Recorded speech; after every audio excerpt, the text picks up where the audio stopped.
പശ്ചിമേഷ്യയിലേക്ക് UK ദ്രുതകർമ്മ സേന അയക്കും. സംഘർഷത്തിൽ കുടുങ്ങിക്കിടക്കുന്ന സ്വന്തം പൗരന്മാരെ ഒഴിപ്പിക്കാനുള്ള രക്ഷാദൌത്യവുമായാണ് UK ദ്രുതകർമ്മ സേന എത്തുന്നത്. 3 ലക്ഷത്തോളം ആളുകളാണ് ഒഴിപ്പിക്കലിന് സഹായം ആവശ്യപ്പെട്ട് രജിസ്റ്റർ ചെയ്തത്. സൈപ്രസിലെ ബ്രിട്ടീഷ് എയർബേസ് അടക്കം ഇന്നലെ ഇറാൻ ആക്രമിച്ചിരുന്നു. അനുപമ ശ്രീദേവിയാണ് ഇന്റർനാഷണൽ ഡെസ്കിൽ നിന്നും ഈ വാർത്തയുടെ കൂടുതൽ വിവരങ്ങളുമായി നമുക്കൊപ്പം ചേരുന്നത്.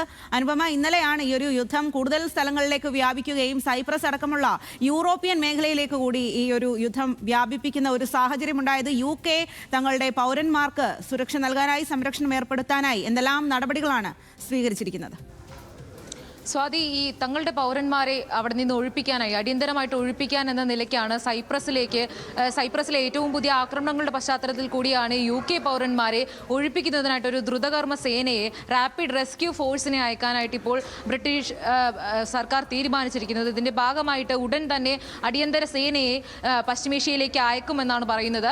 ഈ ഒരു പുതിയ രക്ഷാ ദൗത്യം എന്ന് പറയുന്നത് ഓൾറെഡി എംബസി തന്നെ, നിലവിൽ എംബസി കേന്ദ്രീകരിച്ചും മറ്റ് ഹെൽപ്പ് ലൈനുകളിലൂടെയും 3 ലക്ഷത്തിലധികം പേർ ഇതിനകം രജിസ്റ്റർ ചെയ്തിട്ടുണ്ട്. ഇവർക്ക് സഹായം എത്തിക്കാനായി, ഇവരെ അടിയന്തരമായി ഒഴിപ്പിക്കുന്നതിനായിട്ടാണ് ഈ ദ്രുതകർമ്മ സേനയെ അയക്കാൻ ഉദ്ദേശിക്കുന്നത്. പ്രധാനമായിട്ടും നിലവിൽ ഇപ്പോൾ മനസ്സിലാക്കാനാവുന്നത് ഈ ട്രാവൽ റെസ്ട്രിക്ഷൻസ് നിലനിൽക്കുന്നുണ്ട്.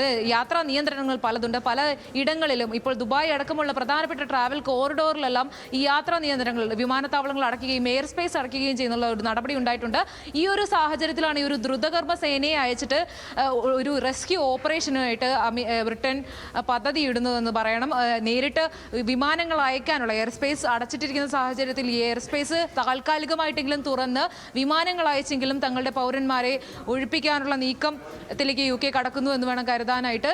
ഇത് ഈ ഒരു നടപടി ഉണ്ടാകുന്നതിന്റെ പശ്ചാത്തലം എന്ന് പറയുന്നത് പശ്ചിമേഷ്യയിലെ ഒരു രാജ്യമാണ് സൈപ്രസ് എന്ന് പറയുന്നത്. സൈപ്രസിലെ UKയുടെ ഒരു സൈനിക താവളത്തിലേക്ക് ഇറാൻ നടത്തിയ ആക്രമണത്തെ തുടർന്നാണ് ഇങ്ങനെ ഒരു തീരുമാനമുണ്ടാകുന്നത്. ഒരു അക്രോത്തിരി എന്ന് പറയുന്ന പശ്ചിമേഷ്യയിലെ UKയുടെ ഏറ്റവും വലിയ സൈനിക താവളമാണ് ഇത്. ഈ RAF കേന്ദ്രമാണിത്. ഈ RAF കേന്ദ്രത്തിലേക്കാണ് ഇറാന്റെ ഷാഹിദ് ഡ്രോണുകൾ ഒരാക്രമണ ശ്രമം നടത്തിയത്. ഈ ഡ്രോണുകൾ